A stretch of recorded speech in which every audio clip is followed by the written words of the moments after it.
یہ وہ دم ہے کہ جو حضرت جبرائیل علیہ الصلوۃ والسلام نے نبی علیہ السلام پر کیا تھا۔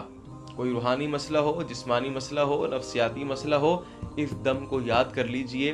گھر میں کسی کے ساتھ بھی کوئی ایشو ہو، یہ دم پڑھیں، یہ رقیہ شرعیہ اس کے اوپر پڑھیں، اور خدا کی قسم میرا یہ ماننا ہے، میرا یہ عقیدہ اور نظریہ ہے کہ اللہ سبحانہ و تعالی نے جو دعائیں نبی علیہ الصلوۃ والسلام کے ذریعے سے ہمیں بتائی ہیں، اگر کوئی انسان ان کو یقین کے ساتھ، ایمان کے ساتھ، توکل اور اللہ پر کامل اکمل بھروسے کے ساتھ ان دعاؤں کو پڑھتا ہے تو وہ بڑا کرم کرنے والا ہے، وہ بڑا فضل فرمانے والا ہے، وہ شفا عطا کرنے والا ہے، یقیناً شفا حاصل ہوگی۔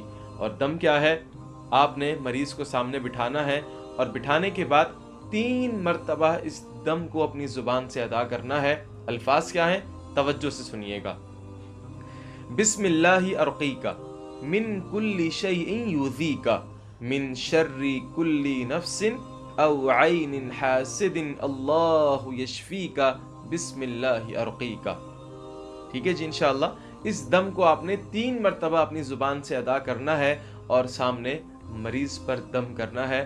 آپ یقین جانیں، یقین اور ایمان کے ساتھ کریں گے تو آپ حیران رہ جائیں گے اور اللہ کی قدرت کا نظارہ دیکھیں گے۔ السلام علیکم ورحمۃ اللہ۔